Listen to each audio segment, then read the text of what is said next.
jeepers.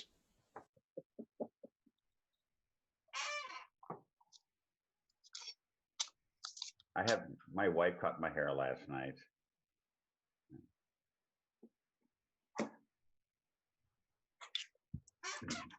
You trust her with sharp objects around you? What's that? You trust her with sharp objects around you? Yeah.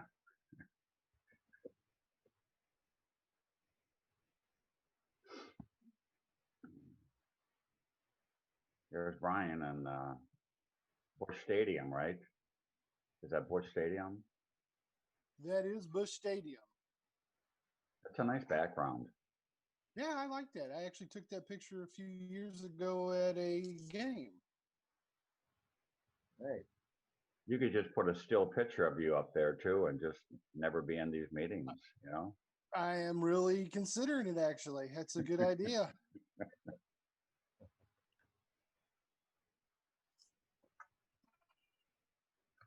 So we're waiting on Jim and Glenn, Glenn. looks like. Glenn will definitely be late. Do we, let's just give Jim another minute.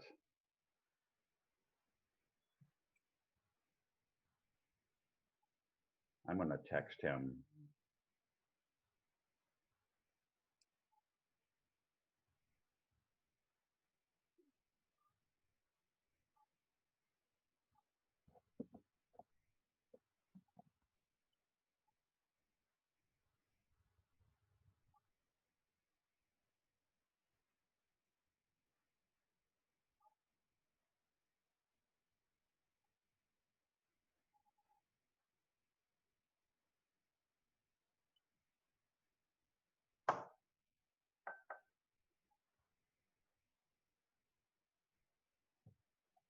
And there he is. That's how quickly people respond.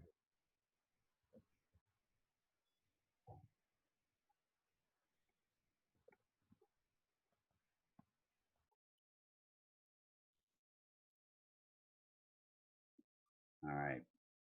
Okay, are we all set here? I guess so. Trying to pull up my agenda now. Okay, we're going to go ahead and get the meeting started then. Okay, where's my agenda? All right, we'll call to order and we will start with the Pledge of Allegiance. So wherever your flags are in your home, join with me. I pledge allegiance to the flag, To the flag United of States the United States of America, America and to the republic for which it stands, one nation, under God, indivisible, visible, with liberty and justice for all. All right, thank you. Item 3, Linda, roll call, please. Rich Rossway, I'm here. James Randall, Here. Kristen Cambenzi, Here. Dr. Brian Cherry, Here. James Hewitt,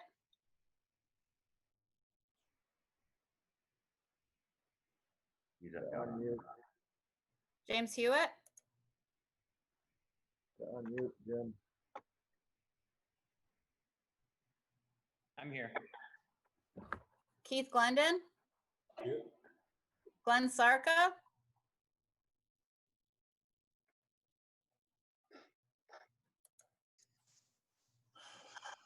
Okay, move on to item number 4, approval of the agenda. I'll make a motion. Go ahead, Jamie. Sorry. I make a motion to approve the agenda as presented. Support. Moved by Mr. Randall, supported by Dr. Cherry. Any discussion? So we do have a suggestion by a member of the MAP staff and a proposed resolution to consider. Do we want to talk about that a little bit at this point? Is that the one letter? So there was a letter submitted. We've gotten a number of public comments in the past Right. week. and a letter from Mr. Feather, I believe, along with a proposed resolution having to do with adopting a resolution with regard to the Redette's name and with regard to putting that entire thing to a finalization. So I guess this is the time for us to discuss whether we bring that onto the agenda for today. Anders, Yeah, personally, I think that we should put that on the agenda down the road when we can have a face-to-face meeting in a public meeting, what we intended to do a long time ago, and I think we should stick with that plan. That's my 2 cents. I know that we received a couple of letters and they were asked to be read. So I believe our plan, at least for this, is to read that in the second public comment area. Is that correct, Linda? That is correct. I have those letters that we have received, and I did explain to Mr. Feather that board agenda items do need to be brought 7 days before the meeting and then approved by the board president before they're put on the agenda. He didn't submit until 4 days before the hearing, before this meeting. And I will be reading his letter during public comment, as well as another letter we received from another Marquette resident. And that would be agenda item 12. So beyond board member comments, do we procedurally have opportunity to have at least some level of discussion publicly today around that resolution? I think, go ahead, Jamie, you're talking. I just say, well, we do have public comment coming up. If they're watching, we can do it. So I believe it would be our board member comment. And Linda, I appreciate you telling us that. I know we've gone through this before, and there is a procedure where the public can request items to be put on the agenda for the board. We certainly can add to the agenda. That would just take a motion, Keith, and then you'd have to get support if we did want to actually have it on the agenda to discuss. I would be in the same arena as I think Mr. Randall. That I would rather have that type of a discussion when we have more public here, and hopefully when we're actually able to see each other face to face. But that's just my opinion. Well, I guess in the interest of testing the waters, I'll make a motion to amend the agenda to include a level of discussion around the resolution and the letter that has been presented by Mr. Feather, such that we can at least have some dialogue on today's meeting. See if I get support.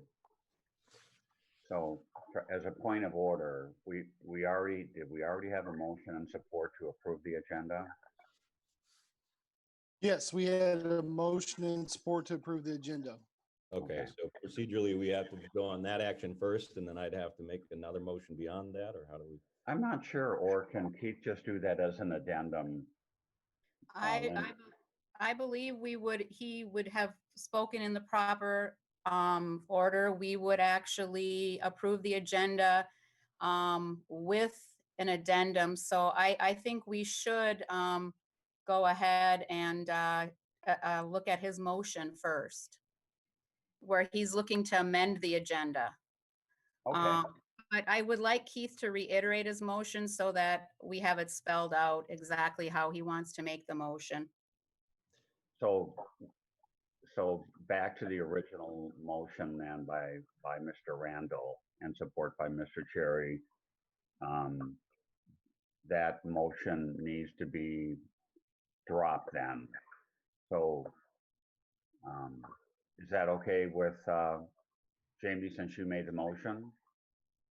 Or whatever I forget the term. Fine, if we're gonna do it that way, I guess so. Is that fine to do it that way, Linda? So I guess I'm not understanding what you're saying, Rich. I would think that we should entertain Keith's motion first, and then we will take and entertain the motion to approve the agenda either without his, his additional agenda item, or we would maybe be making a motion to approve the agenda as is, which is what the motion has been. Right, we Right, haven't actually voted on the motion anyway, so. Yeah, he needs a second on the motion at this point. Right. Right, I think it's like, I need a second to amend, and if not, then we just default back to Jamie's. Right. original And I motion. guess I was just addressing the motion that is currently on the table. Can we just put that to the side? Well, we haven't voted on it yet. Right, but I don't think Belinda wants us to vote on it. She wants us to address Keith's motion first. Yeah, let's just see if Keith gets a second. Is that fine, Linda? That would be what I would do, yes. Okay. I would see if we have a second to Keith's motion, and then we will bring the original motion back. Okay. So do you need Keith to repeat that motion, Linda? I do, yes. All right, I make a motion that we amend the agenda as presented to include the consideration of the resolution that has been submitted for consideration by Mr. Feather as a part of his letter. Okay, there's a motion on the floor by Mr. Glendon. Is there any support?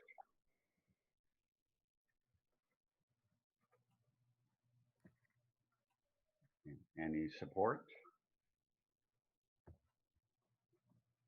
Okay, so Mr. Motion's agenda, Mr. Glendon's agenda motion failed due to a lack of a second.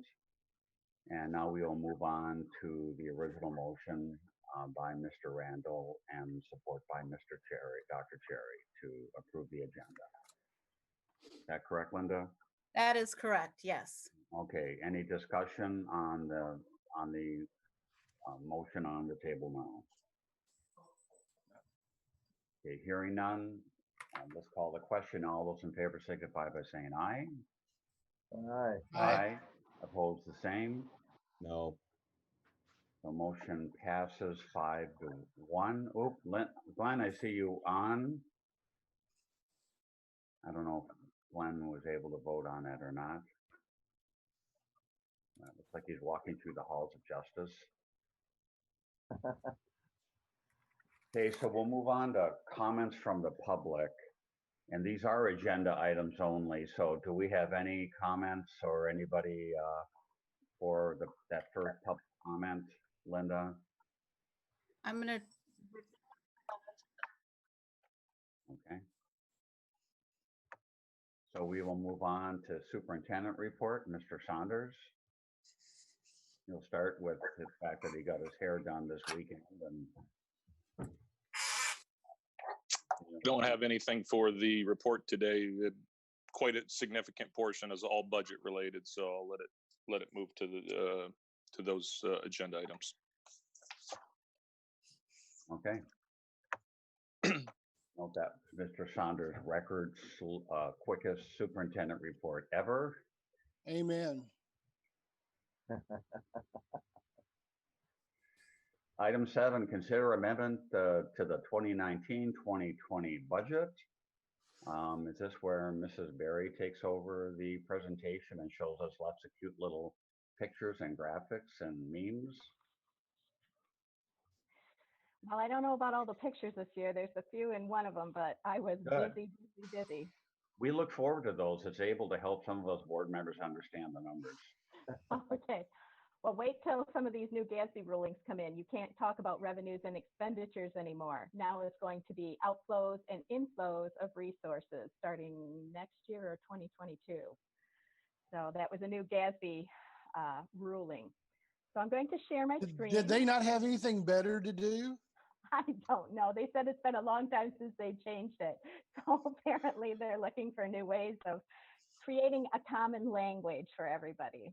So that's the way it'll be. Deferred inflows of resources and outflows of resources. And I do have a little construction going on in the house, so I will leave on mute for a while.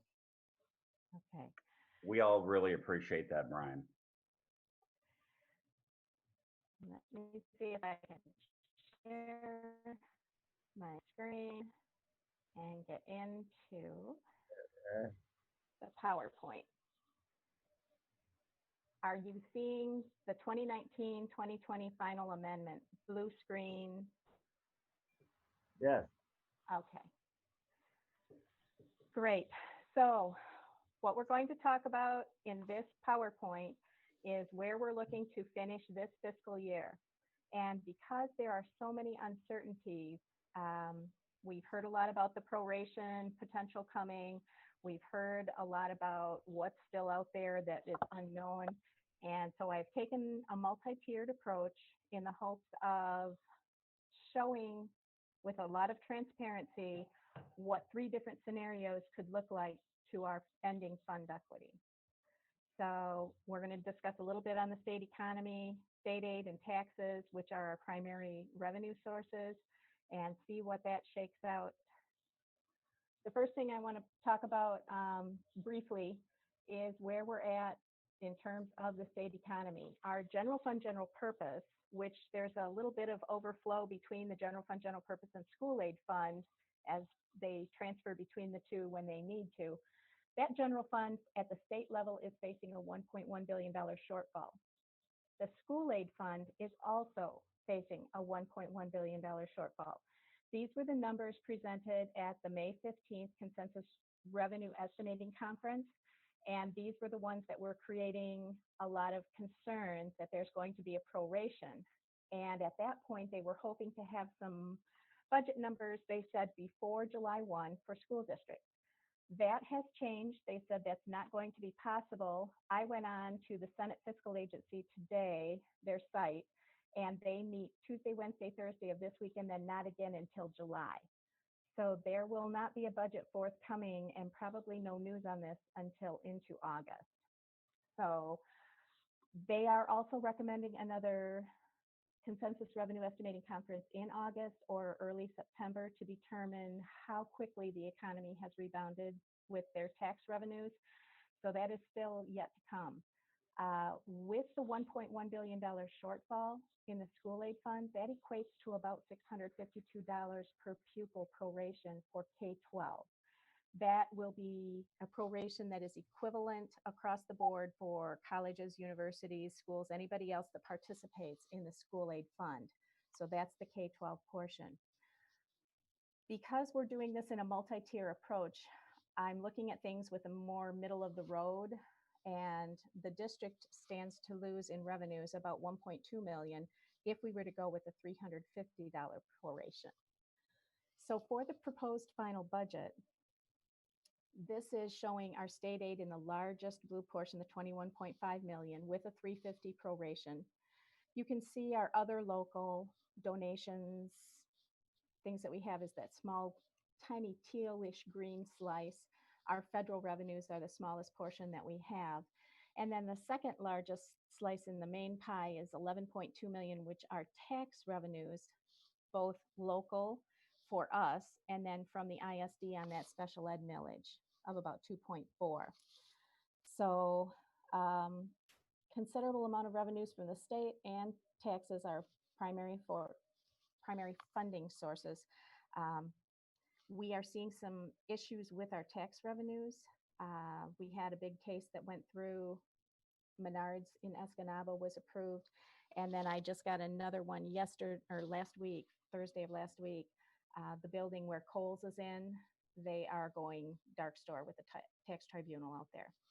So that may change that as well. When we look at the budget comparison, this is a little bit different format than usual, again, because we're doing a multi-tier approach, but I've also included year-to-date activity as of last Thursday. So our local revenues, which include those tax bases, the donations, interest, anything that's not coming from the state or federal or internal transfers is basically booked there. We're at about $11 million right now. March, we were at 12.6 as the budget for the year. In a best case scenario, meaning no proration and across the board for the rest of it, our local revenue won't change. But you can see from March to current, the best case, middle road, or worst case, we did lose some revenue.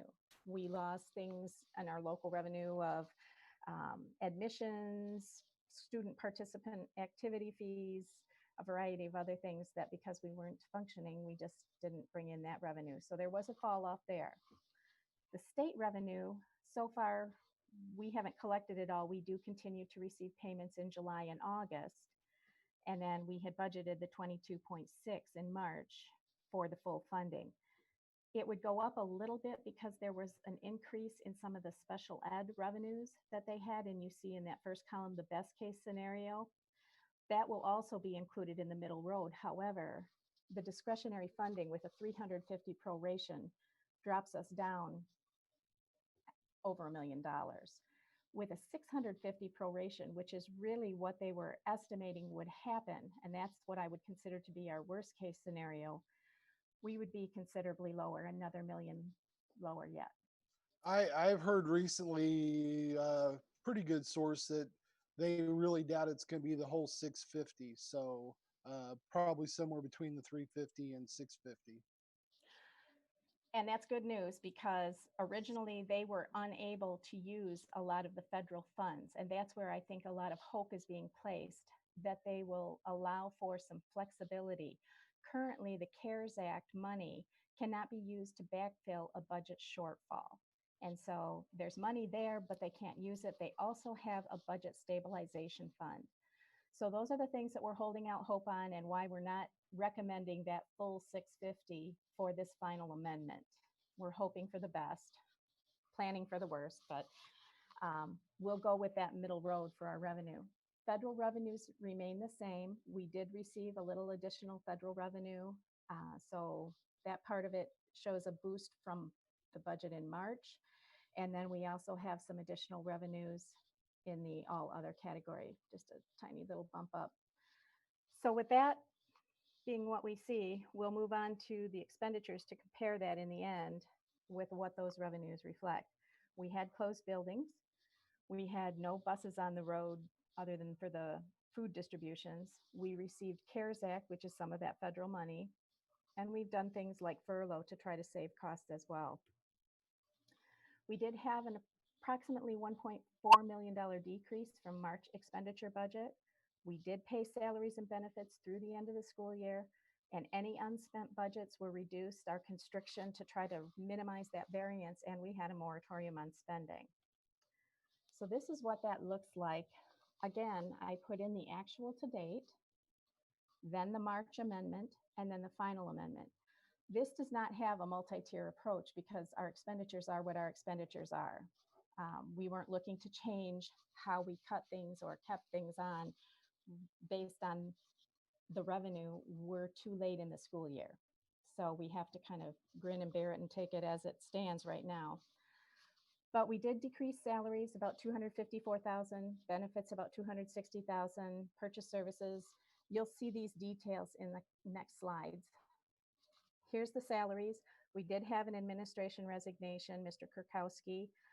We had less need of instructional subs, and we had some teacher resignations, professional and operational resignations. We have aides that it's a high turnover rate. We had some people for merit pay that chose days instead of actual payout. We had other substitutes that we just didn't need because we weren't in operations and overtime budgets.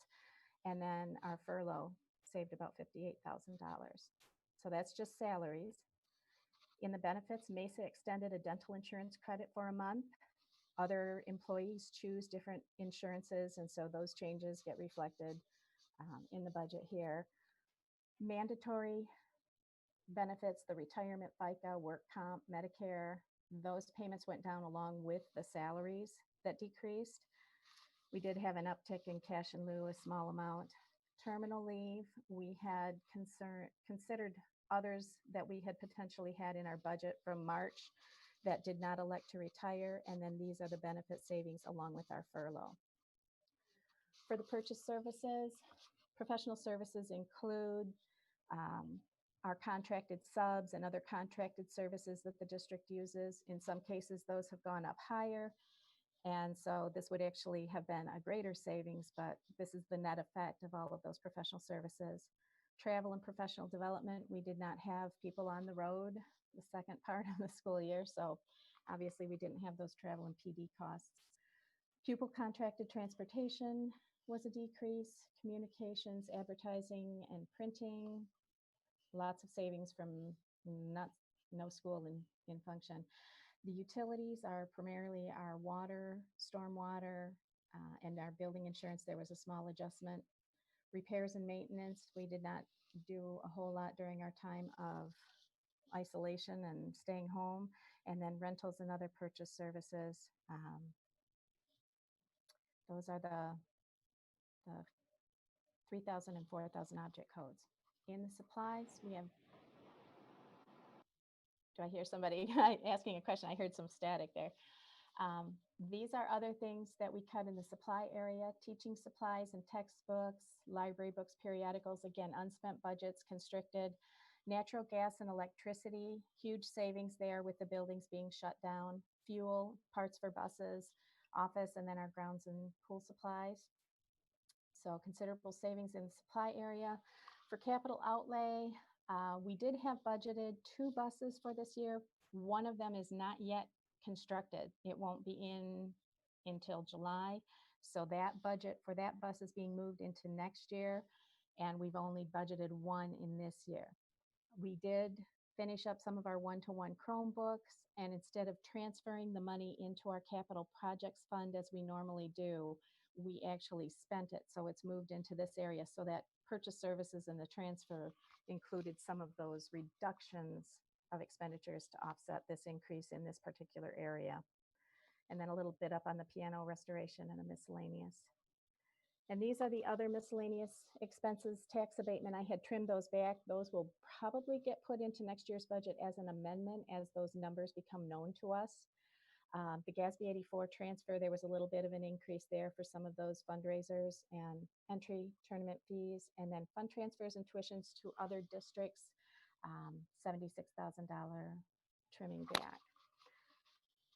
So some of the unknown variables yet on this budget, and unfortunately it'll be too late to do anything about it once we pass this budget today, because this is our timeline for it. That Michigan Tax Tribunal I referenced earlier. Final expenses for non-salary benefit accounts. If somebody goes out and spends something on a charge card, those surprise me in July. So we don't always know everything that happens there. Accrued hourly wages, because we have a 2-week lag, there are several expenses that will come in July for our custodians and hourly staff that continue to work through June. Overtime and dock time changes. We did have a couple of overtime and call outs that have happened that we weren't expecting. Some surprise invoices. Sometimes I get, well, even last week I got one from last July and a couple from December. So things get misplaced on desks and show up this time of year. And then our state revenue proration, whatever that's going to be, we won't know, I'm expecting, until August. And then any grant deferrals, those we have pretty tight, but there's a few little things that happen as those expenses come in the last minute for salaries and benefits. And then whatever the variance is. So what this looks like in terms of the overall income statement, taking those revenues that we saw and the expenses, you can see here, this is the final amendment with no proration. We would be looking at about an $823,000 increase to our net equity, and it would be about 24%. This is the one we're recommending. It's the middle of the road. It's going to tap into a little bit of proration and still account for the savings that we have incurred through the expenditure constriction. About a $307,000 net loss. This would be if we were to take that worst case scenario and budget for the full 650 proration. And we'd be absorbing just shy of 1.3 million of our equity. That would leave our equity at about 18%. Here we're looking at about 20.93%. This is where we're at today. This was as of last Thursday. And I want to bring this up because I think this is important for people to see. Maybe you ask the question, why do we hold 10% of our equity? Why do we commit that? Why are we concerned about that? Well, right now we've accrued our salaries. And so we have almost $3.7 million net loss on our statement. Now, we have not incurred all of the state aid as accrued, but if a proration does come through and we don't see all that state aid, we need cash on hand to meet these demands for the payrolls yet to come in July and August. So that right there is the reason when you are asked as a board member by a community member or someone else, why we need to have committed equity and why we hold some in reserve. Are there any questions on the general fund before I move to food service? No. From food service, we have or expect to have served nearly 50,000 meals from March 16th through June 30th in the unanticipated school closure program. Our workers continued through this and have been distributing meals every Tuesday. So it's been really helpful for our community and something that has been of great service. For the revenues for food service, again, I've put the year-to-date activity, what the budget was in March, and a final amendment here. We're not dealing with prorations in these extra funds. So this is just the recommendation. We did lose some money in the local. Those are primarily the on-site students paying for meals, but you can see there was an increase because they paid us a higher rate through that unanticipated school closure. And that's the revenue source for that is from the federal. So we're looking at about 942,000, a little bit of a decrease there in revenue as expected. The expenditure functions here, a teeny little bit, that's our bus driver that moves meals through on the food truck, the mail truck, from building to building as we satellite. That person's position was still kept intact in some form through flexible scheduling to help move to the sites that we were distributing through the unanticipated school closure. We also did have some decrease in supplies and salaries for the food service. So a substantial decrease there, but still hitting a decrease of our equity. These are the audited equity figures here, the projected fiscal year 20 revenues, expenditures for an equity balance of 234 for the food service. Again, falling within the guidelines that we need to meet. We cannot exceed more than 3 months of expenditures. Debt service funds.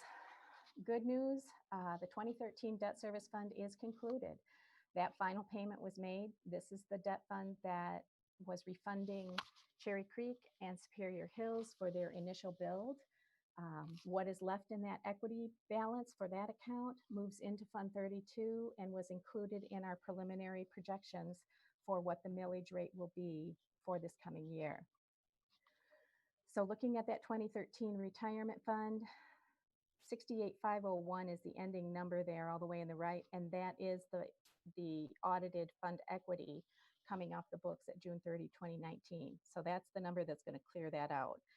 These are the taxes, the state revenue that they provide for personal property exemption, and then the expenses. So that will clear that. Coming into this, there's a local transfer in, which includes that amount coming in here from the Fund 31. This is Fund 32 on the new debt for our bond that we just recently passed, which will be spent down this cycle as well.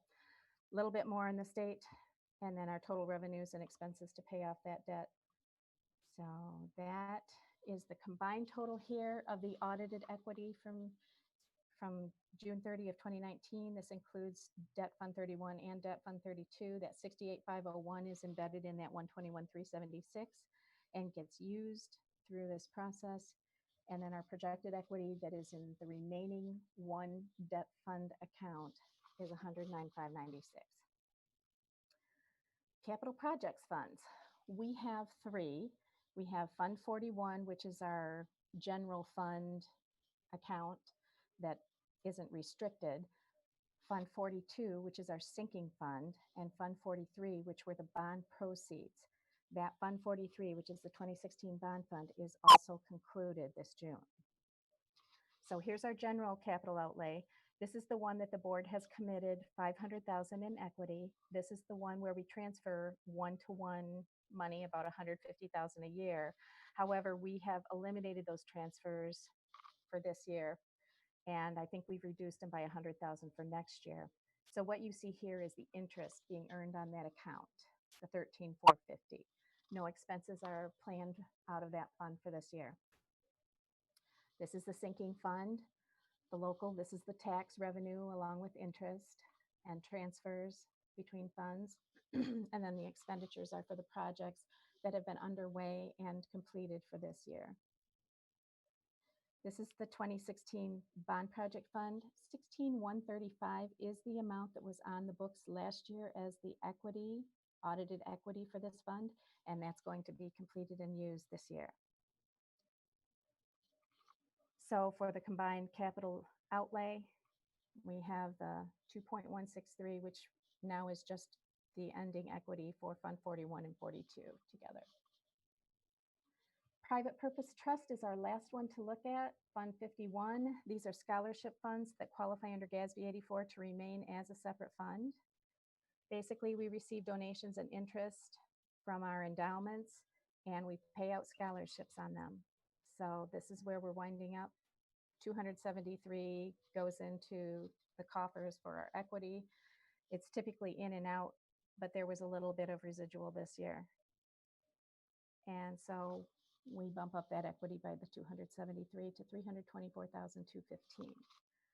And that concludes that portion. I do want to bring in this. This is the adoption format, which we are required to go through. And you can see here, the recommended final budget is the 350 per pupil. Next year, we're looking at 650, and I did bump up the following year, which I think is such a stab in the dark right now, but to just give an idea, I included it on here so that you have 2 years. We have all 3 budgets this year, the adopted, the December amendment, the March amendment, and then the proposed final, and then the prior year's audited numbers. So when we look at our revenues, local, state, you can see across the board where we're at. We've come up a little bit. This big change here is because I moved the special ed portion, which is normally in the other, into the local. Our auditors like to put it there, and I thought I may as well have the budget that matches it so it's not an issue with our audit firm. And then these are the expenditures so that we get down to the bottom, and these are the amounts that we were looking at for those ratios of where expenditures compare to revenues. And at this point, we would be ending with a 20.93, 16%. This one, again, falls a little bit short, but it's so far out there, I wouldn't trust any of those numbers. We have so many unknowns at this point, but just showing what it would look like. Here we have the food service fund, again, showing this equity coming down a little bit by the 71,000. And then he's planning to use some equity over the next 2 funds or fund years. The debt fund here, Fund 31, goes away, completed. There's the 68,501 from last year that we're using up this year, no equity left. Here's the transfer in of the amount that makes that possible. And so there's the amount ending in Fund 32. Here's the capital projects fund, no expenditures here. So we wind up with a balance of 841 or 46,000. And then the sinking fund, which you can see that we're building up here almost to 2 million so that we have that available for the big project out here. And then the bond project fund, again, using that up, here was the audited equity, nothing left in the next 2 years because it's concluded. And then this is the final. Deb, just so private purpose. everybody knows, what's that big, I know what the big project is, but just say it for the Oh, record. the high school parking lot. That big project is. Yeah, the high school parking lot. Yep. So any questions on what that looks like in the adoption format? Anything you want more detail on or concerns? Getting us back to the general fund. Sorry if it's making you a little dizzy. Here's the final percentages.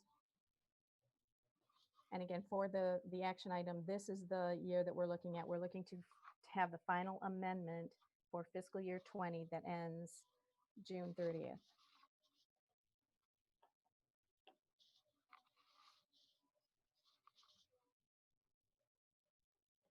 I think you did a very good job, and I'm very happy with what you and Bill both did with making cuts to get us to where we're at this point. So I'm pretty happy with where this is at. And again, it doesn't matter if we're 350 or 650. That money's coming out of our hide somewhere. So hopefully. You're muted again, Brian. My internet's acting up, so I may be going in and out. Who knows?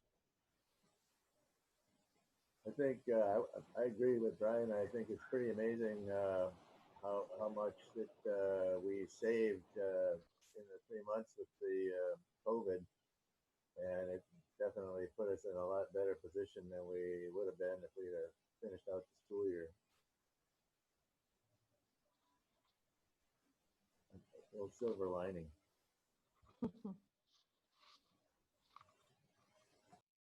So we will need a motion to adopt that 2019-2020 budget amendment. Yes. I'll make a motion to adopt the amendment as presented.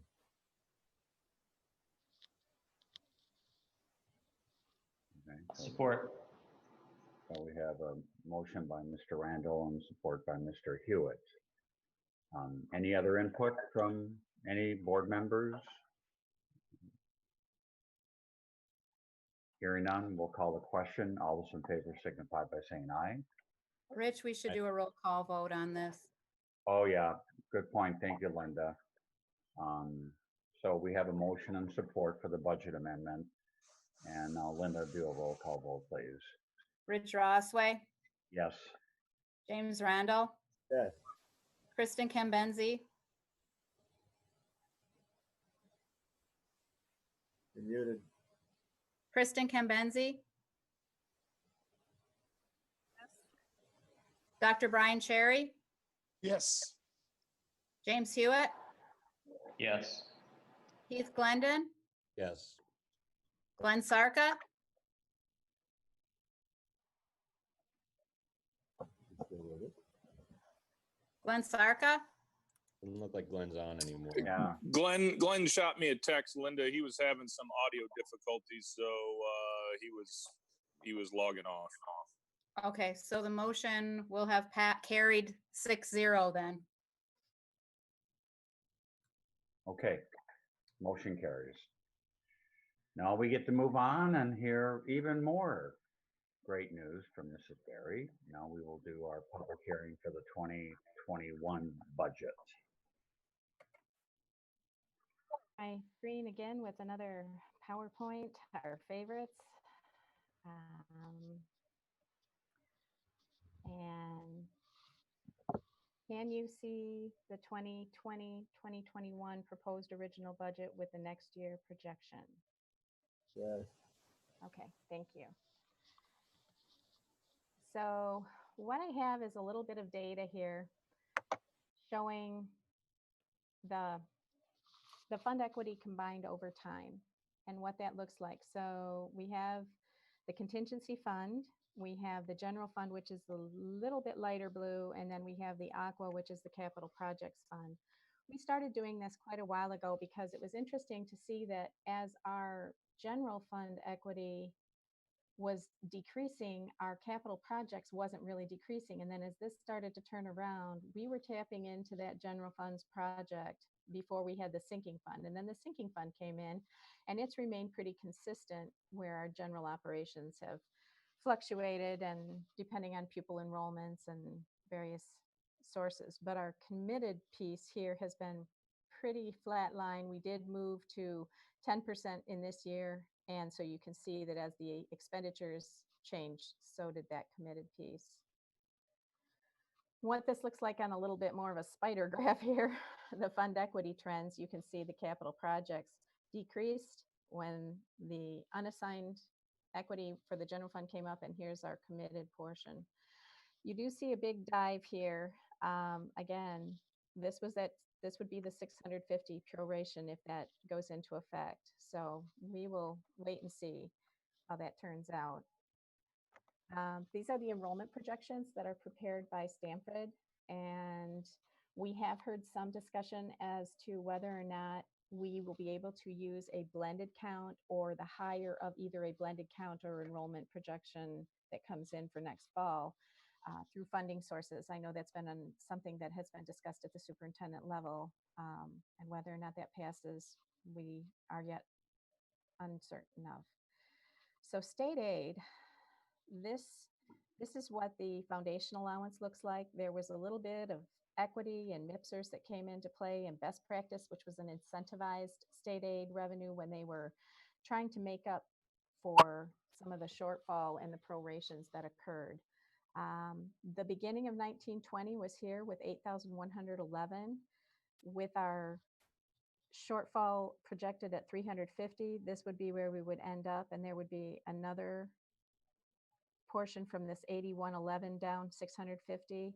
And then I did do a projection in that far out year, fiscal 22, that shows 450 increase from here, assuming that state economy turns around, but it's still not back to where we started this year at. Again, a long ways out, much more data to come in and determine how quick our economy rebounds, but that is the assumption that is in that budget. This is an important part of our budget hearing. We have to talk about our ad valorem taxes and what portion of the millage is collected on what types of properties. So for this operational mill here, that is what we predominantly are funded by from the local per pupil effort. And that is collected on non-principal residence exempt properties. So those people that are in your current homestead, you're not paying that operational mill to the school. These are second properties or businesses. And that's our local funding source. The commercial personal property is 6 mills. That's a reduction. There are some exemptions, as you saw in the debt fund, that the state makes up that difference.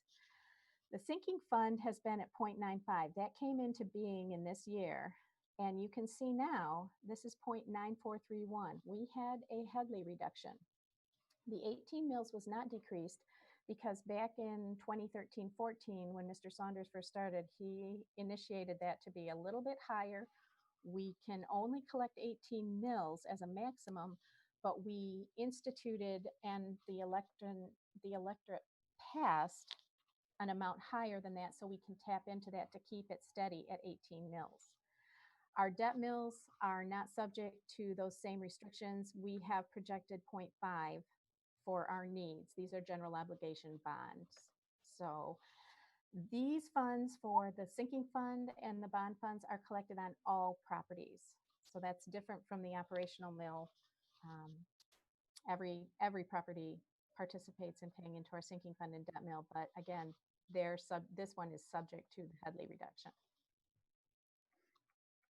So in school funding cuts, it was clear to Mrs. Bennis how the public school budget cuts were hurting students when she asked Danny for a math formula. And we can see that Ohio is the capital of Wisconsin, is that math formula. So revenue assumptions here. There you go, Rich. There's your, there's your funny one. Revenue assumptions here. We did receive our May 2020 property values, so we're running with those as our tax value base. Again, we have kind of a dark cloud around that, knowing that there are some Michigan tax tribunals out there and some that are pending, relatively newly filed. Other local revenues the same as prior year. State revenues based on 7461. That is a 650 proration from the 8,111. And again, noting here for transparency, we're still not certain of that, but we had to have an assumption to build this budget for next year. There was no reprieve for us having to pass a budget by June 30. So these are our assumptions. This is what we have. The MIPSers funding is at the 2021 rates. There was an increase there. So that's one of the big things boosting some of our expenses in the benefit area. And then the enrollment blended count, I did keep it at where we currently are because that's higher than our projection for next year. That also is uncertain. But It's an assumption. The federal revenues are based on the preliminary allocations. Those came out last week, so those are built into the budget. And then all other revenues based on prior year and trends. So what that looks like here with the final amendment, again at the 350 proration, the proposed budget here shows that 650, so there's a considerable decrease in the state revenues, a little bit of a decrease in the local revenues, big decrease in federal revenues. These again are the preliminary allocations. We are only guaranteed this amount. They may go up, and then we will face that through an amendment with those increases. Projected out for 2021, 2022, we have the same local revenue tax base with a 1% increase is built into the assumption, the 450 per pupil increase for state, an estimate on the federal revenues, our Perkins and our flow through are always unknown. Those flow to us through the ISD, and sometimes their funding and allocation formulas may change from year to year. So that is the general fund revenue estimate. And this is the chart of what that might look like. Again, the operating mill of 18 is levied on non-principal residence exempt properties, and the 6 mills are levied on all of the commercial personal properties. And this is the portion from the ISD for the special ed millage. These are our local per pupil effort for taxes. The federal, small portion, other local here, not very high, but our big funding source, state. So with the school board meeting, we're gonna have to shortchange how many letters we can teach. I was thinking about that for Rich Rossway's name. He would just, his last name would just be OA. Mine too. Yeah.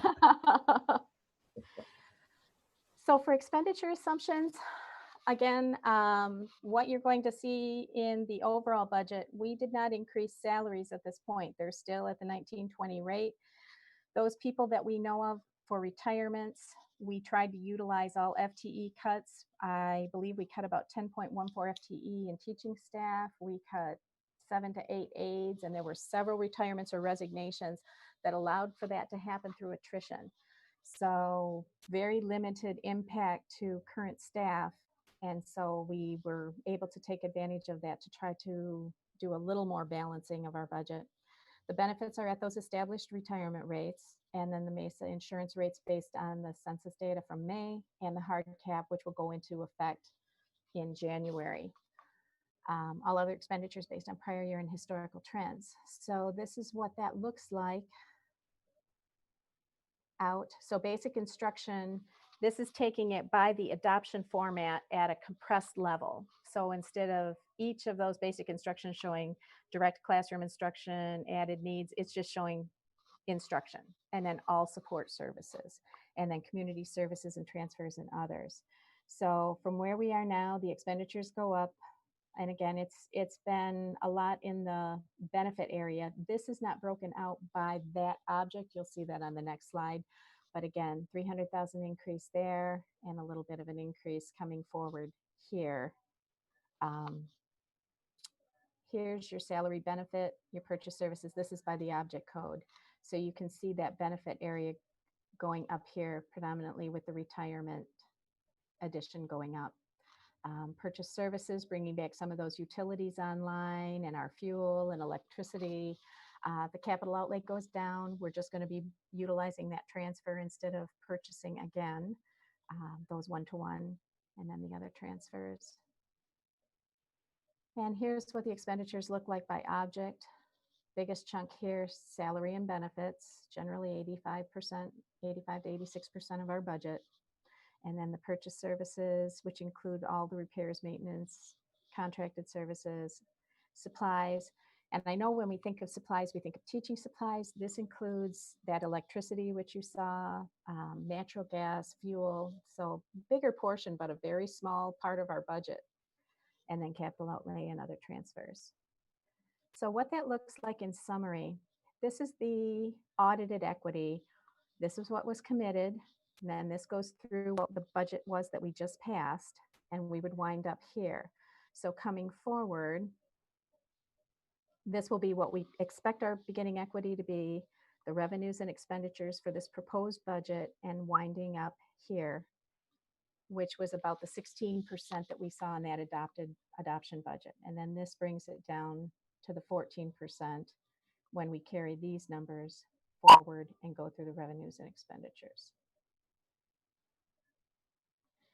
So we realize how we're going to make up the cuts.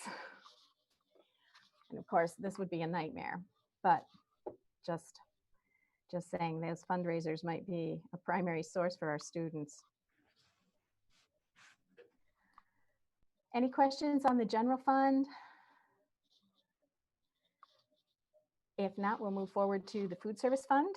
Again, bringing forward that final amendment here and showing the proposed budget, which is what we're looking to pass now for 2021, and then another glimpse into what 22 may look like, fiscal year 22, and then where we would be ending up with equity. This number I am anticipating we'll see this, some of this is the residual from the shortfall that we see this year, and it's difficult to catch back up, but we'll see that. Again, I'm anticipating this year being so far out that a lot of these numbers are going to change.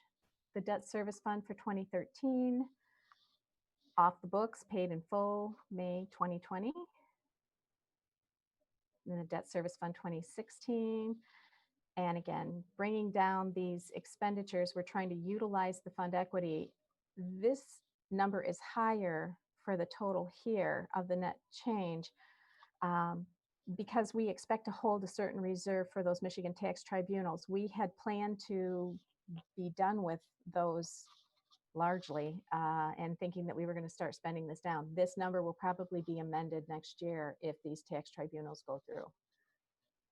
We're expecting to collect 0.5 mils to fund our debt obligations on all properties. That's part of our ad valorem taxes. And then the debt service summary combined. This is the beginning equity, using up that 2013 debt to come forward. And with these numbers, again, spending down that equity a little bit, still enough to reserve here. We are limited by the state to not have an excessive reserve, but we can easily prove this amount based on those the pending dockets out there for the tax tribunals.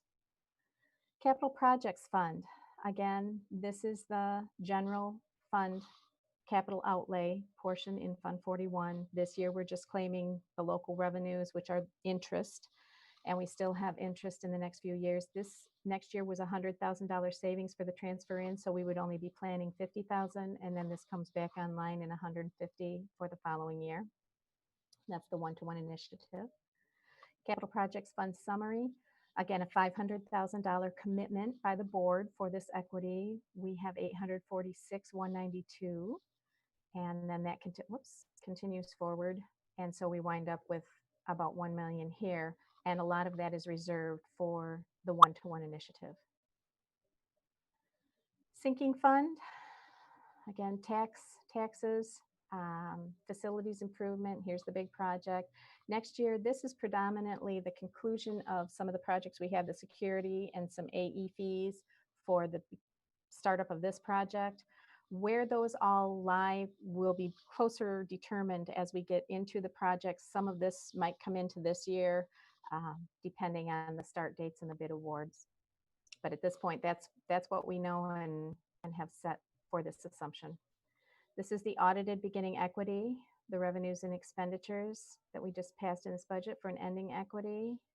And again, building that up so that we have enough on hand to meet the demands for the big project, the high school parking lot. And then this is the end of the bond funds. Again, you can see the next 2 years, nothing. And then the private purpose trust in and out this year, the 273 boosting the equity a little bit and keeping that status quo for the next few years. And I think that is it. The other thing I want to bring up, this is the formal resolution that gets posted on our website for this budget when you pass it. This is the board resolution to make appropriations outlining the revenues, the estimated fund balance, and any use of contingency fund, which at this point we're not having to use. and then our expenditures. So this is the amount that we're appropriating for this budget. Deb, Yep. we're in contract negotiations right now. None of that is built into this. Any estimations on, I mean, where we are, where this is planning on be, but I just want to make it kind of clear on the record. Nothing as far as the current contract negotiations is built into this estimate, correct? That is correct. What we have right now is the cost of insurance and the retirement increases based on the current 1920 salaries. I didn't put anything in at this point because it's difficult to assume what we may have, and it's even more challenging to assume what we may have available to bargain until we know what a proration or smaller proration may be. So we're building the assumptions, we're moving forward, and then hoping that in August, when the state comes out with their budget ready for their fiscal year, we will know what we are going to be funded and can amend our budget to match that.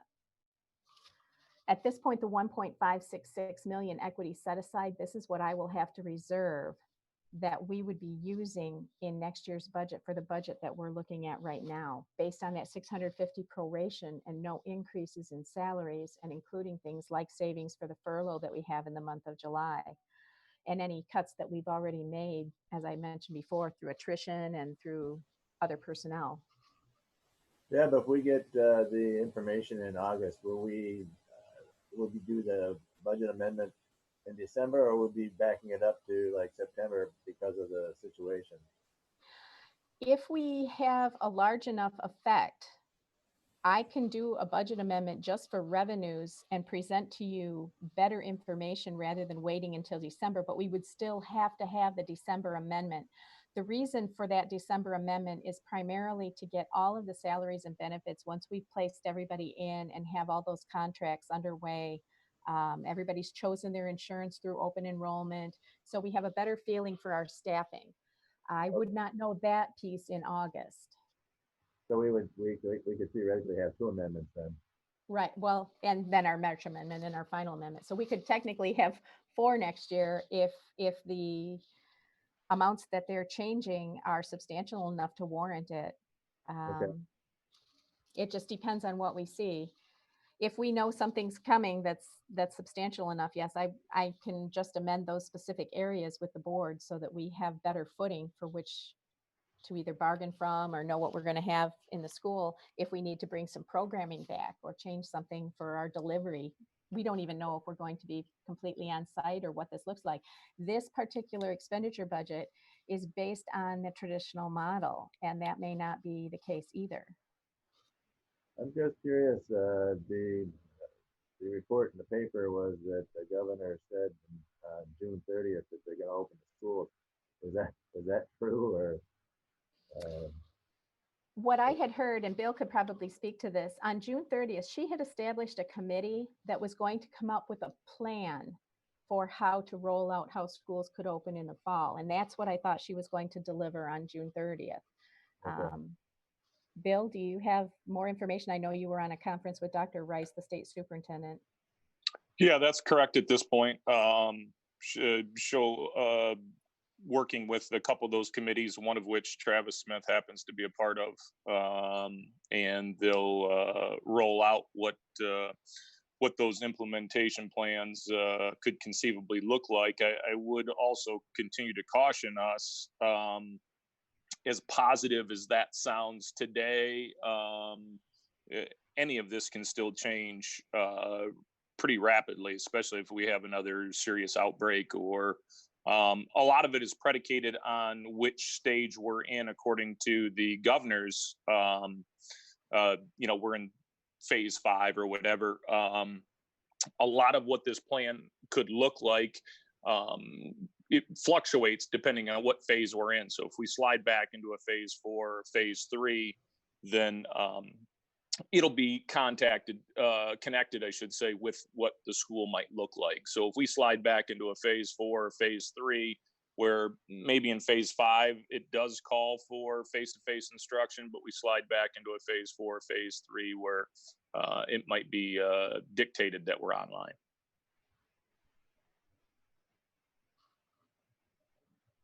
Thank you. Okay, so continuing through the resolution, this is just running through. Here's the contingency fund. Again, we're not expecting to use any of that. And I have a note here, the contingency fund is established as a committed equity balance of 10% of approved budget expenditures. We have the food service here showing how much is available to appropriate and what that is appropriated. Then we have the debt retirement funds. Again, just the one will be shown here, and what our expenditures are for those debt service obligations.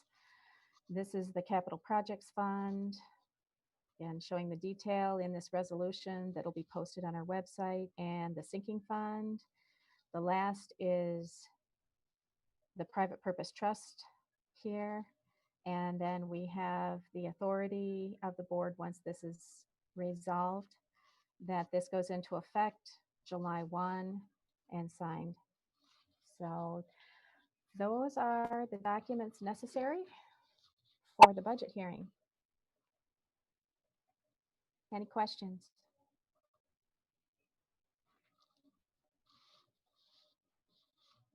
Okay, back over to you, Mr. Rossway.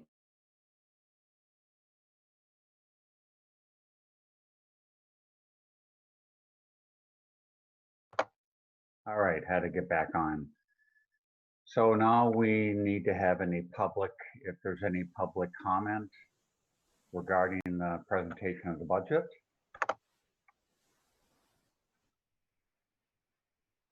Okay, so we will address the budget later in the agenda. So now we're going to move on to the consent agenda, which is item number 9, which includes a number of minutes and personnel report, financial statements. So I would entertain a motion on those on the consent agenda. Make a motion to approve the consent agenda for the board minutes of May 18th, June 15th, personnel reports and financial reports as presented.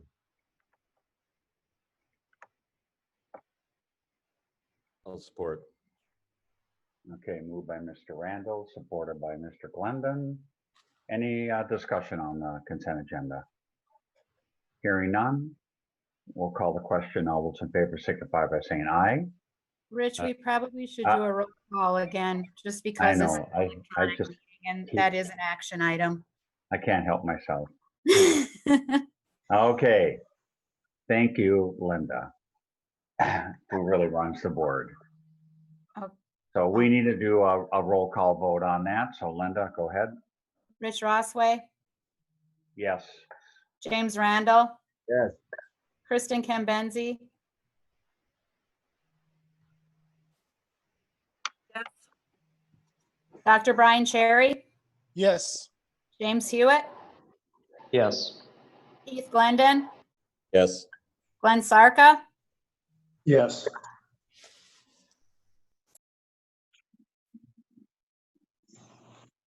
Okay, so we've, so the motion passes. We'll move on to item 10, which is board committee reports. And I do see that we have a appropriation meeting from June the 16th. Mr. Hewitt, will you be doing that? Yeah, it'll be very short as well. Basically, all we did was go over the budget amendment hearing that Mrs. Berry already went through. So nothing further to add unless anybody else from the committee had something they wanted to weigh in on. Nope. Good job, Jim. Way to cover that. Okay, item 11, and we have a number of business to take care of. Should we do these individually? Can we do them as a whole?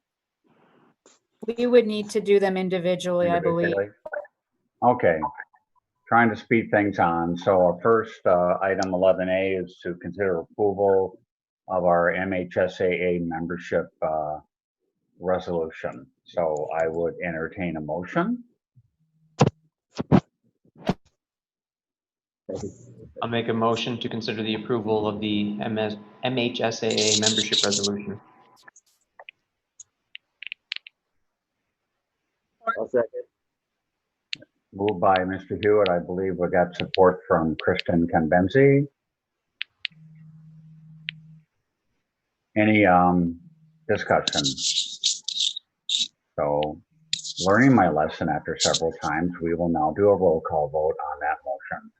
Rich Rossway, Yes. James Randall, Yes. Kristen Kimbenzi, Yes. Dr. Brian Cherry, Yes. James Hewitt, Yes.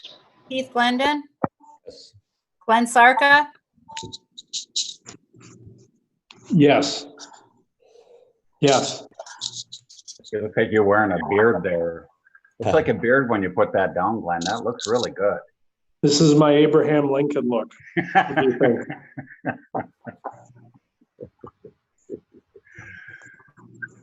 Okay, the motion passes. We move on to 11B, which is consider MASB membership and legal trust fund renewal like we do every year. I would entertain a motion on that membership. I'll make a motion to consider the NASD membership and legal trust fund renewal. Support. I'll second. Be moved by Mr. Hewitt. I believe. Moved by Mr. Randall. Second to Mr. Randall. Okay. Moved by Mr. Randall.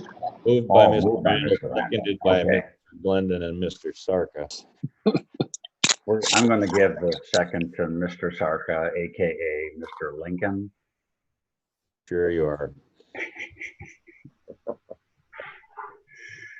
Any discussion on that? Okay, we'll call the question and we'll do a roll call vote, Linda. Rich Rossway, Yes. James Randall, Yes. Kristen Kimbenzi, Yes. Dr. Brian Cherry, Yes. James Hewitt, Yes. Keith Glendon, Yes. Glenn Sarka, Yes. Okay, motion passes. Item C, consider ratification of contract addendum for Deb Berry. I see that her attorney, Mr. Saunders, is here to represent her. Mr. Saunders, Present. would you like to Present. discuss your demands? Certainly, a couple points that I'd like to make early on is when Deb was given her contract originally, I think we only had a year or two worth of contractual salary negotiated in that contract. So that is up. So she is up for a yearly reopener as far as salary negotiation goes. Couple things we should be aware of. We were about this close to losing Deb Berry to Marisa earlier this year, kind of the brain drain as Mr. Randall continues to try to poach from Marquette area public schools. At that point in time, I had a conversation with Deb, what's it going to take to keep you? She didn't ask for any more salary. She asked for 5 extra vacation days. I said, we can make that happen. One of the things I think the board should be aware, unlike a lot of our other groups, we do not get subs for ourselves when it comes to vacation days. This is really something on paper, I think that is almost a feel-good type benefit, but not one in reality. And I will say this, Deb is very similar to me. She is on the clock 24/7. There's no such thing as a vacation for her. So she could negotiate 100 vacation days as far as I'm concerned. She works every one of those vacation days. Whether she's in the office, she's working remotely. She's doing those types of things to stay on the ball for us as a district. And again, arguably the best financial person probably that we would find within hundreds of square miles. So anyway, she's at this point, like myself, she is not asking for any type of raise going into 2021. I would hope that we would look at that if we ended up settling for raises with other folks is the economic picture gets a little bit clearer. But at this point, just the 5 vacation days, which is, again, a promise I made to keep her here and not lose her to Marisa earlier this year. think we're going to have to include the fact that Mr. Saunders works his staff 24/7, 7 days a week in his evaluation year. Maybe some hazardous duty pay would be in order for Miss Berry. Agreed. I'm wondering if we should censure Jamie for trying to steal her. Wasn't my idea.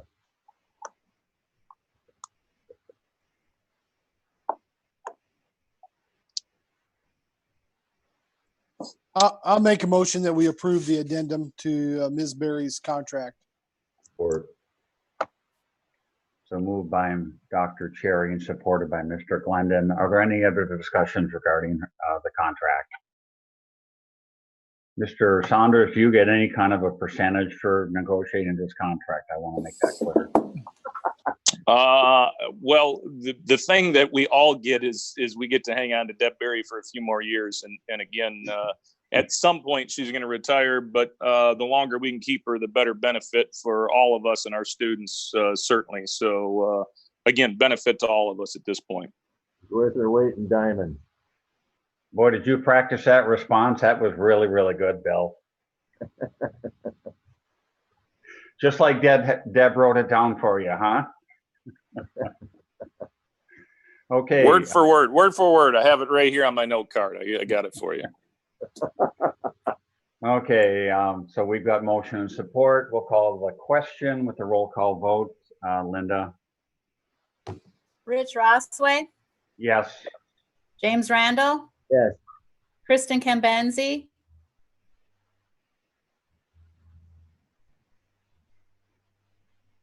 Kristen Cambenzi, Yes. Dr. Brian Cherry, Yes. James Hewitt, Yes. Keith Glendon, yes. Glenn Sarka, Yes.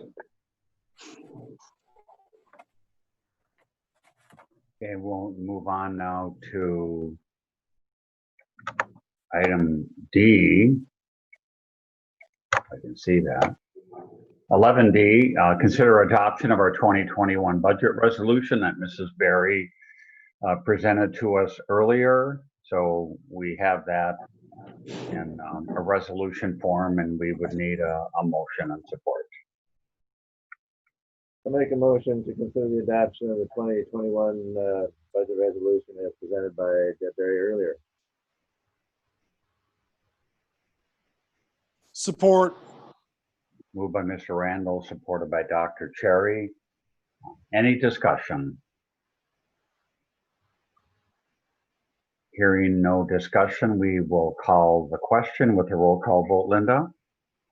Rich Rossway, Yes. James Randall, Yes. Kristen Cambenzi, Yes. Dr. Brian Cherry, Yes. James Hewitt, Yes. Keith Glendon, Yes.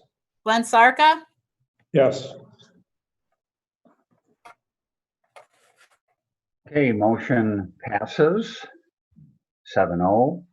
We move on to item 11E, which is setting the remaining board dates for 2020. That's an attachment for us. So I would entertain a motion on that item. Make a motion that we adopt the meeting dates for the remainder of 2020 set forth. Support. Moved by Mr. Hewitt, supported by, was that Mr. Glendon? It was. Discussion. And I Rich, guess, Rich, if I can real quick, Yeah. perhaps. So the governor just did extend the ability to conduct virtual meetings through July now. As Linda and I spoke and looked to set up these meeting dates, when we do have the all clear to get back to face, these meetings were all set for the auxiliary gymnasium. So we are able to follow social distancing and those types of guidelines. So that's something else that's built into this. Probably for the foreseeable future, we would not be moving back to to the library or any other space where we can't abide by whatever those social distancing standards are for the month that those meetings continue to happen in. Okay, but it looks like we may be able to at least do more physical meetings with those restrictions. And you said the auxiliary gymnasium kind of is able to handle that, just the layout of it and the seating? Starting in August. Yeah. Yes, auxiliary gym, again, the biggest issue that we have is acoustics and be able to hear the board. We've done some of those big meetings in the gymnasiums before, and they are not audience friendly whatsoever. But the auxiliary gym seats, I want to say about 450. So if we did abide by the social distancing, we could all face the one side in the gym, since we only have bleachers on one side of that gymnasium. And hopefully that would be the most acoustically friendly over the big gym at this point. Excellent. Mr. Randall, did you want to say something on that? I was just saying that we only have, that starts in August, according to the calendar. We will actually be doing another electronic in July. Okay.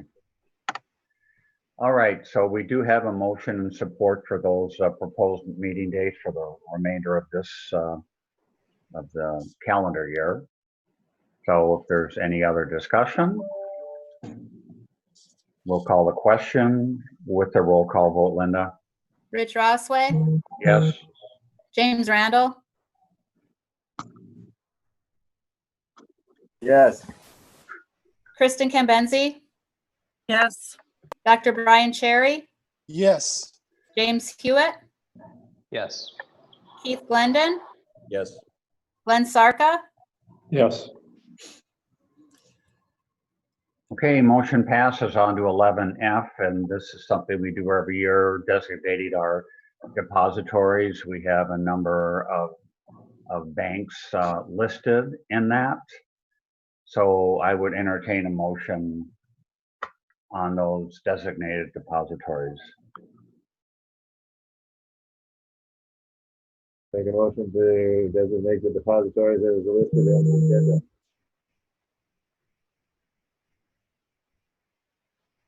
Support. I'll support. Moved by Mr. Randall and supported by Mr. Glendon. Any comments on that, Mr. Saunders or Mrs. Berry? I know this is just a standard thing.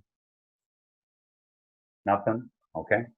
All right, we'll call the question with a roll call vote. Linda? Rich Rossway, Yes. James Randall, Yes. Kristen Cambenzi,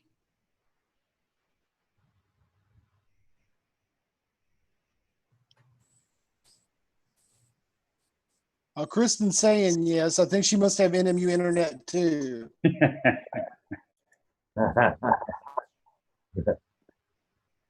Yes. Thumbs up. Hey, Dr. Ross. Brian Cherry, Yes. James Hewitt, Yes. Keith Glendon, Yes. Glenn Sarka, Yes. Okay, motion passes. Do we have anything under other Bill 11G? Anything? Okay. Item 12, we have comments from the public. Linda, I don't know if there's anybody else that wants to physically speak, but I do know we have 2 letters that constituents wanted to read into the record. So if there are no people in line to speak to us,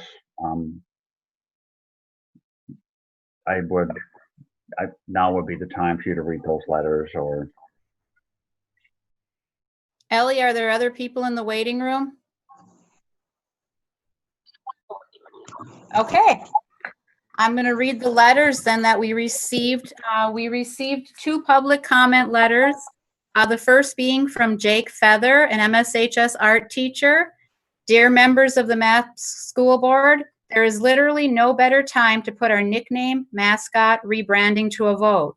I hope you find my vision for how to move forward both helpful and exciting. We are in the midst of a national movement of upheaval and awareness raising. The Black Lives Matter movement is campaigning against systemic racism and violence. Widespread protests are happening day after day. Confederate flags are being banned, and Confederate statues are being taken down by public officials, military leaders, and sports executives. Columbus statues are being dismantled. Companies recently retired Aunt Jemima and the Land O'Lakes Indian Girl. Bestseller lists are currently dominated by books about anti-racism and white fragility. We have all the ingredients needed to make a clean change to a new nickname. The survey demonstrates a significant degree of community support. The report from the research committee is absolutely clear. The personal accounts shared by students past and present are telling. The timing is perfect for causing minimal disruption to education. We can usher in the new school year with a new brand. I certainly appreciate the recent vote to remove the Indian head imagery officially. Please don't consider this a sufficient solution for our community. The names must be replaced as well. Ideas change the world only when they change our behavior. The last school year saw students in red face making rogue Indian head t-shirts, and even after the official departure from the imagery, we saw groups of students wearing these shirts in the senior parade. This problem will not be gone until we rebrand. I do not believe we need a face-to-face public meeting to see this change through. Political bodies are doing important business over Zoom, and you can too. You have done your due diligence in seeking public input, along with a research committee report and community service over the last school year, and nothing needs to be said or done before you take your responsibility to act on this. It's time to tear off the Band-Aid. I want to make this easy for you procedurally, logistically, and socially. I'm including a resolution with clearly worded supporting points that would be hard for anyone to disagree with, concluding with the rebrand. I'm also including a mascot and nickname that I believe captures the spirit of what all parties need. Although no proposal will please everyone, especially not immediately, this one aims to cast a wide net now and for the foreseeable future of MAPS, strong, dignified, and inclusive. I think in this case, it is just strategically sound to formally declare the new nickname mascot at the same time that you retire the old. It's easier to take something from someone if you are simultaneously handing them something new and exciting. My procedural advice is to first move to accept the resolution, reading the resolution aloud, allow time for discussion, then hold a roll call vote. After accepting the resolution, assuming it passes, make a second motion to adopt Marquette Pride as our new nickname and logo. Please ensure that this resolution comes up for a vote quickly to ensure that we have sufficient time to prepare for the rebranding process moving into the 2020-2021 school year.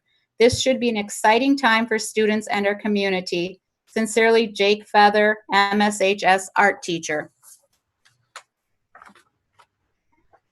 We also have a second public comment that was submitted by Daniel Roots. I hope I didn't pronounce that improperly. It's spelled R-U-T-Z. Mr. Roots is from Marquette.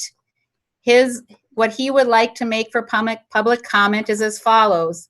Dear trustees, I participated in a conversation with Superintendent Saunders, Vice President Cherry, and Secretary Treasurer Cambenzi, and members of the community on February 5th, 2020, regarding the school nickname, logo, and mascot. I am writing today because this issue is still unresolved, and I believe my participation in the meeting has been misconstrued.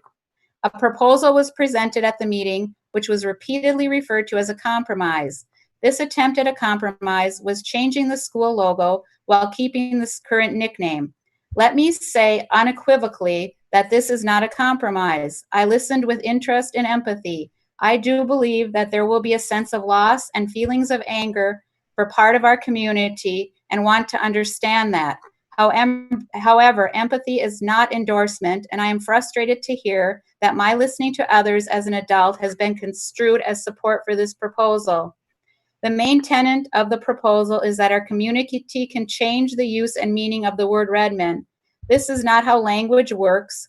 We here in Marquette do not get to decide what that word means when it is used across the centuries and across our country. It is a racist term, and as long as it is in use, there will be people who are hurt by it. As for the sexist separation of nicknames with the Redettes, this proposal does not offer any compromise. The only way to move on is to change the nickname. Short term, it will be fraught with adversity, but it is the only path for our school community to come together long term. Additionally, the logo presented as part of this proposal depicts a stylized crusade knight. Despite whatever the initial intentions were, the Crusades ended up being little more than an aggressive religious war whose justification has proved dubious. Not only does this have nothing to do with our community, which is okay for a logo, but would be nice if it did, I don't think an aggressive symbol of a religious persecution is a great alternative. If a compromise is needed, then keeping red is where we'll find the only options I see. My favorite option is the Red Hawks. The Hawk has a lot going for it, physically skilled to represent athletics, intelligent to represent academics. Additionally, the Red Hawk doesn't actually exist, just like our college mascot, the Wildcats. Red Clippers, logo, sailing clipper. Red Stone, logo, miner, locomotive. Red Lion, Red Fox, Red Line, logo, locomotive, all work with a little creativity. You, as our school's elected leadership, are dealing with incredibly difficult decisions. The ramifications of COVID-19 are still so unknown. However, if we've learned anything over the last few months, other issues in life still exist, and racial injustice must be addressed wherever we find it. You are the board that has brought this issue to light. You have studied it, listened to your constituents, gathered information from surveys and committees. You have done your research. You are ready to move on this issue. Bring it to a vote. All the best, Daniel Roots, Marquette, Michigan. And those are the two public comments that we received. Public. Okay, thanks, Linda. I appreciate you reading those, and I appreciate Mr. Feather and Mr. Roots's comments. We will move on to, so we don't have any other public comment. I guess I just want to confirm that, Linda. Ellie said there was nobody waiting. I don't know. Let me, Ellie, are you still here? Just want to make sure. I will go ahead and give her a quick call just to make sure there is no other public comment.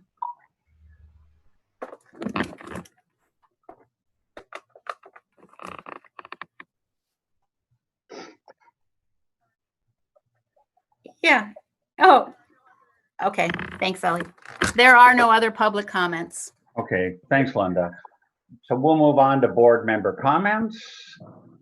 And I'll start in the top corner of my screen with Mr. Glendon.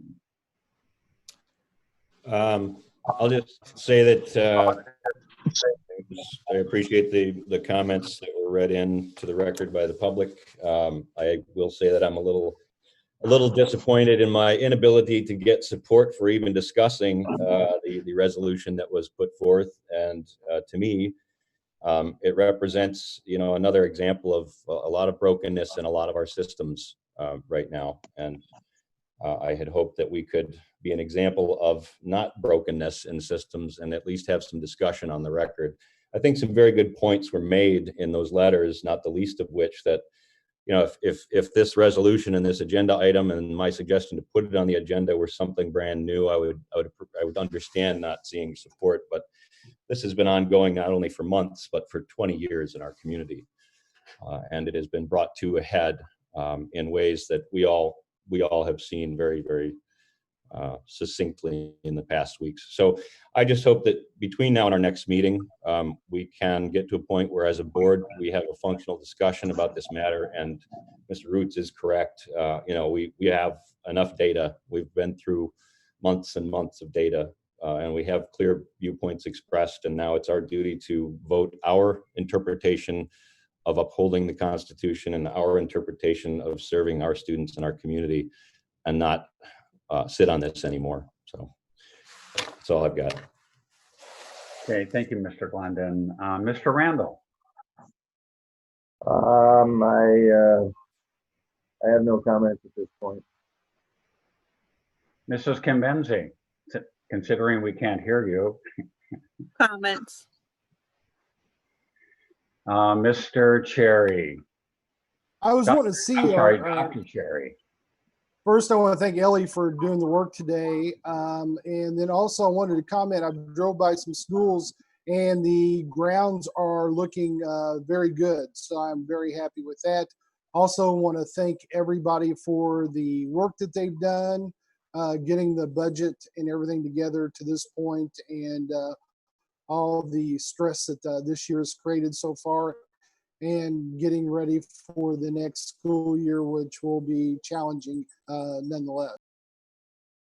That's it. Thank you, Dr. Cherry. Mr. Hewitt. No additional comments at this time. Thank you, Mr. Hewitt. Mr. Sarka. I'm going to go full Lincoln here on my comments. And I just wanted to follow up with what Mr. Glendon said. And really, I think one of the issues I think is important if we're dealing with the issue that Mr. Glendon touched on is that we do it in person. I know that seems like a small thing. We're so used to having Zoom meetings. I think it's become kind of how we solved a lot of issues.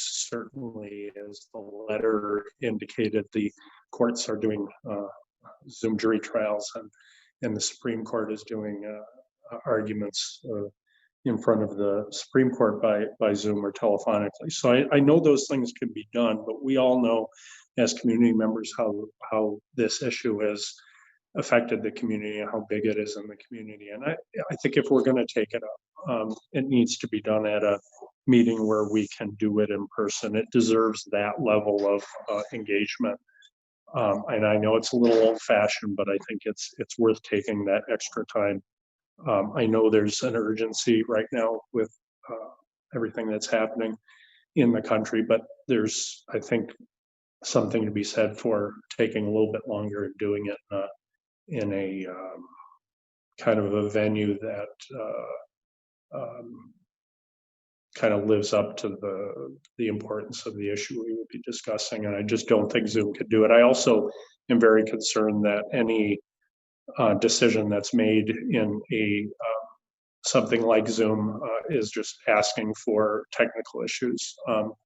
And when those technical issues pop up, certainly the focus of the discussion goes to those technical issues and whether there's a conspiracy behind the technical issues and so forth. See, my lights are going on automatically, on and off automatically. That's another example. So I think it's safer. I think it's more responsible to wait until we have a face-to-face meeting, and I think it's what our community really deserves. Amen. Thank you, Mr. Sarka. Board President comments. I guess I just want to really acknowledge the efforts of Mr. Saunders and Mrs. Berry. With what this district has been dealing with, not just obviously with the nickname issue, but just this overwhelming confusion monetarily, budget-wise, et cetera. As a board member, and I think we all feel the same way, I feel very confident that we at least have a path. And I really want to say thank you to Mrs. Berry and Mr. Saunders for staying the course and putting in those long hours to really help us have a better understanding of where we stand. And while obviously we don't know the future and there's still a lot of unknowns, I'm very comforted to know that both of you are on the team and working hard. So thank you for that. Item number 15, motion to adjourn. So moved. Second. Support. Moved by Dr. Cherry, supported by Mr. Randall. Okay, I'm going to do a roll call vote because I just have a feeling Linda might make me do that. So roll call vote on adjournment. Linda? I was actually going to let you get away with the adjournment, Rich. I can't get it right. Rich Can't Ross, win. Yes. James Randall, Yes. Kristen Cambenzi, Yes. Dr. Brian Cherry, Yes. James Hewitt, Yes. Keith Glendon, Yes. Glenn Sarka, Honest Abe says yes. Not to be confused with honest or dishonest Sarka. I mean, I don't know. What's the opposite of that? Okay. Motion passes. We are adjourned. Thank you for everybody. Thank you, Linda. Thank you, Ellie.